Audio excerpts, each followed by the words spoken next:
Alright, it happened. Volibear is OP. There, I said it!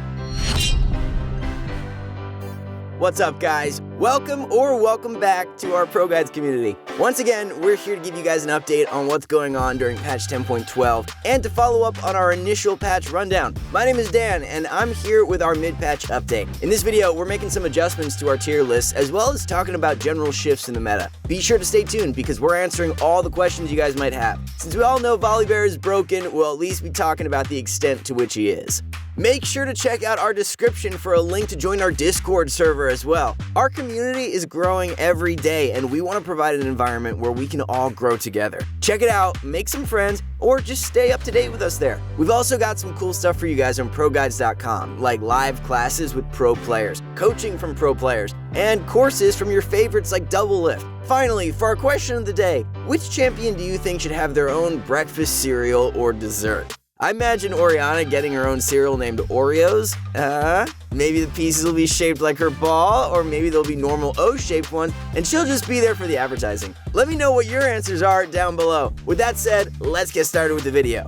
Alright, who's cracked, who's jacked? Let's start with the top lane. First up, I want to make a quick mention about Camille. Camille is strong in high elo, really strong, and I mean it. Her win rate has been slowly creeping up, and our analysts were pretty caught off guard considering she didn't receive any direct buffs this patch. Nevertheless, she's going to stay in the A tier as a borderline pick for now. Low elo players aren't taking advantage of her strengths as effectively as high elo players, so don't get too trigger happy with locking her in.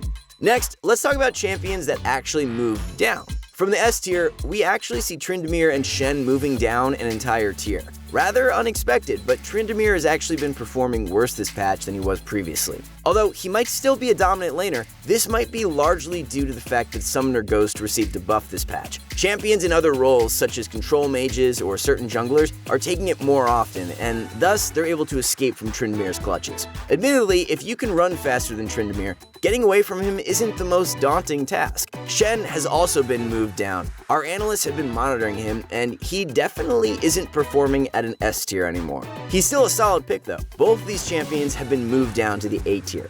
Now, let's talk about who went up. You can already guess that it was Volibear. First up, let's run through our S+ tier. We've got Darius, Fiora, Wukong, Garen, and Maokai. The Maokai pick is a little iffy, but he's definitely the best tank. It's nice to have some diversity, and sure, he's not really the most exciting champion to watch, but he's an excellent champion for many different team compositions.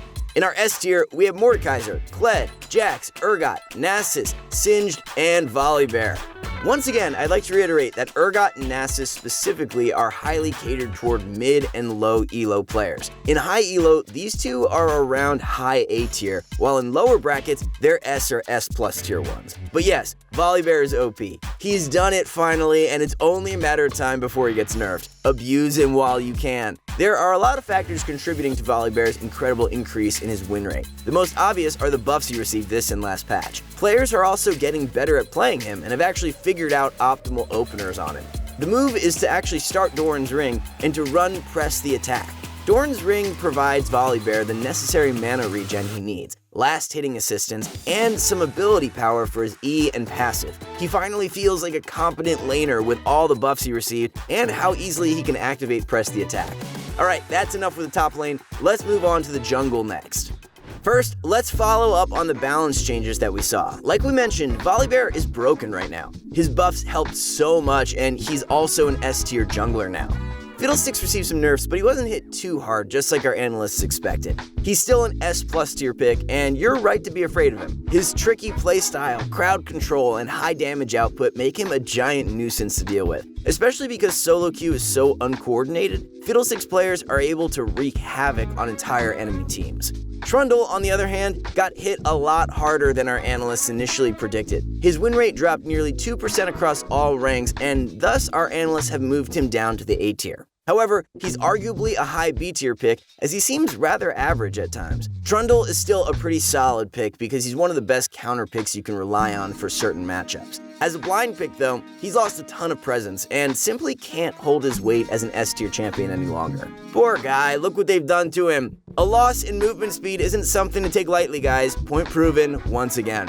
The next change we've made to the list is that Karthus has been moved to the B tier. Actually kinda shocking, but there's reasoning behind it. In low elo, his win rate is rather low, sitting around 48%, while in high elo, it's just barely above 50%. It feels like other AP champions can provide a lot more pressure in the jungle. Also, I'm sure a lot of you guys are already aware, but solo queue teams tend to hate passive farming junglers. Everyone wants to have a superstar jungler that wins all 3 lanes on their team, and Karthus usually isn't the type to do so. He tends to clear his jungle a lot, and that's because he's really good at it. The jungle role has an incredible amount of agency over games, especially early on, and relegating it to a farming jungler right now definitely costs teams a lot. One more thing I want to mention is that Graves is still an S+ tier pick in high elo in spite of the nerfs he received on patch 10.11. In lower elo, he's an S tier pick, so you actually can be trigger happy and lock him in any chance you get. In our S+ tier, reigning supreme is still Fiddlesticks. In our S tier, we have Lee Sin, Olaf, Rek'Sai, Shaco, Nunu, Elise, Warwick, Kayn, Evelynn, Nidalee, Wukong, Zac, Graves, and Volibear. Side note, Zac and Olaf are really good right now. They're borderline S+ tier, but Fiddlesticks is way too good to not have his own tier. Zac is the most successful tank jungler, while Olaf players are finding varying levels of success with Summoner Ghost. It's always situational, so make sure to experiment with it. Next, let's run through the mid lane. We've actually got a decent number of changes worth going over in the mid lane. First up, let's follow up on the balance changes. Akali's win rate went up by a little more than a whole %, but she's still not finding enough success to move up the tier list. I'm sure a lot of players are happy with that, but this buff was definitely a successful one. Riot didn't want to make Akali stupid broken again, but they wanted to buff her a bit, and they've done just that.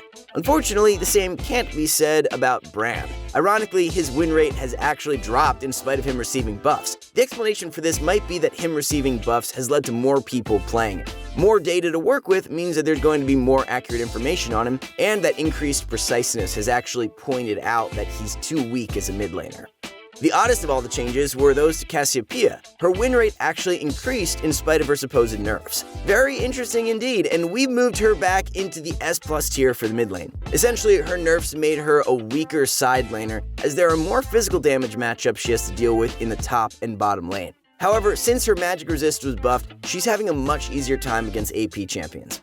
Personally, I believe that Viktor is one of the most underrated picks in the game. The buffs helped him a lot. Unfortunately, his win rates haven't really changed at all in spite of the buffs he received. But it's just a fact. He's stronger than before. Especially in slower games where he can farm up, Viktor is able to dominate games with his zone control and ridiculous damage output. Upgrading to a perfect hex core is a giant spike for Viktor because his W's upgrade provides him slows on his Q and E. It's basically a free Rylai's passive, and it's absolutely nuts how much is packed into his kit. He's been moved up to the A tier as a result.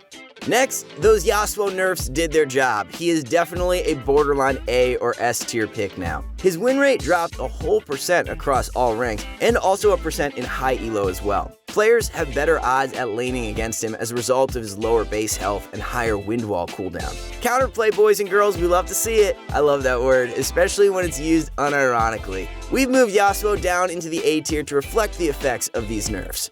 Our S+ tier in the mid lane consists of Fizz, Vladimir, Cassiopeia, and Talon. Talon has creeped his way back into the S+ tier. Nerfs cannot stop this champion from dominating solo queue. Talon players always find a way, even if it's not through their own lane. A lot of the time it's not anyway. They abandon lane, they pick up kills in a side lane, get fed, and then suddenly the game is a mid lane difference. In the S tier, we got Kassadin, Katarina, Echo, Diana, Zed, Silas, Galio, and Annie. A final note is that Katarina is an S+ tier champion in the right hands, aka when she's on the enemy team. It's a coin flip for sure, and that's why she's only an S tier pick if that's what you guys are wondering about. That's it for the mid lane, so let's talk about the bottom lane next. First up, transitioning from mid to bottom lane, let's talk about Cassiopeia. Ironically, her win rate also went up in the bottom lane, but this is questionable and it's likely due to a low sample size of games. Alternatively, it could mean that players are only picking Cassiopeia against AP bottom laners. Or maybe, since supports deal more magic damage, the increased magic resist actually helps her a lot more than the armor nerfs hurt her. Support difference, anyone? Following up on that Varus nerf, our analysts flubbed. It happens sometimes. They hurt Varus a lot more than our analysts predicted, and he's been moved to the B tier. He isn't bad, for sure, but I think it'll take some time for players to get used to the fact that he's a little weaker than before. He's still a champion who receives a ton of bans, but his win rate dropped nearly 1.5% following the nerfs this patch. Xayah's buffs have helped her a bit. Her win rate increased by 0.5%, and she's now slightly below 49%. She's almost there, but for now, she's going to stay in the B tier.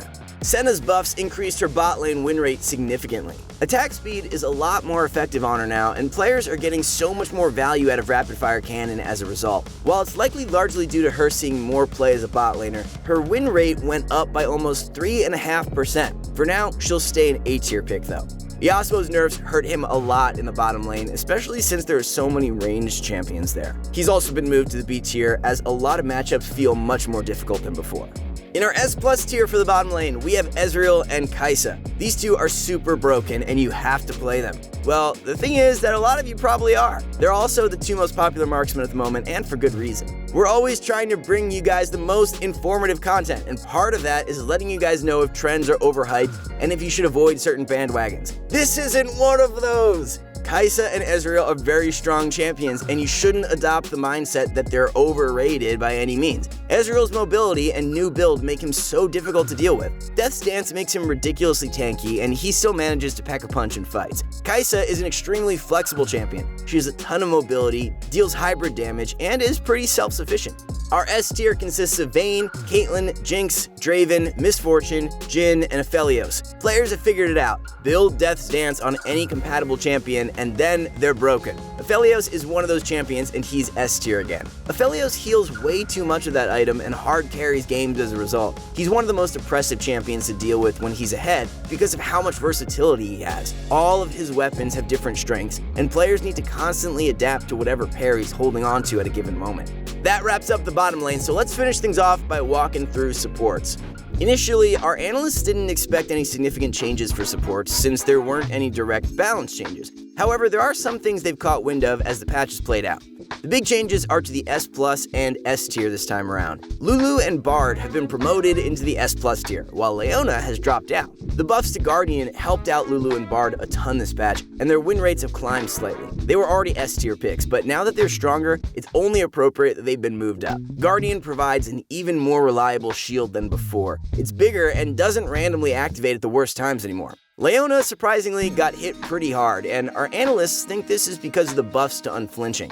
Sure, Leona benefits from it, but so does every other support in the bottom lane. Since Leona's specialty is locking down targets, a buff to the one thing that counters it is going to make her weaker. Just dodge her abilities is what people say, but you can't always dodge a flash Q from Leona. Unflinching helps a ton as it lowers the duration of her crowd control, and can also throw off Leona players' timing. They might throw their ultimate a little bit too late since they won't be used to their stun wearing off faster than it normally does. Also, Yuumi is S+ tier now, but it kinda hurts to talk about her. Bias isn't necessarily a good thing, but I think a lot of you guys probably agree with me here that we don't really like this. Her 60% ban rate leads me to believe that most of you watching this also hate her. Yuumi is too safe and provides insane amounts of utility too. She's way too reliable as an enchanter, and I think it's definitely worth banning her if you're trying to play an enchanter yourself. Certain aggressive supports like Nautilus and Blitzcrank do a really good job of punishing her, but it feels like Yuumi outscales a lot of other champions that don't like to play hyper-aggressively during the laning phase. In our S+ tier, we now have Blitzcrank, Senna, Soraka, Yuumi, Lulu, and Bard. Our S tier features Thresh, Nautilus, Morgana, Nami, Janna, and Leona. That concludes our 10.12 mid-patch update. Thanks again for watching, guys. Once again, we hope that we can connect with you guys and continue to provide more content for all of you. Check out that link in the description to join our Discord, and also check out our website. We have tons of content as well as coaches who are willing to help you improve your gameplay. Until next time, best of luck on Summoner's Rift.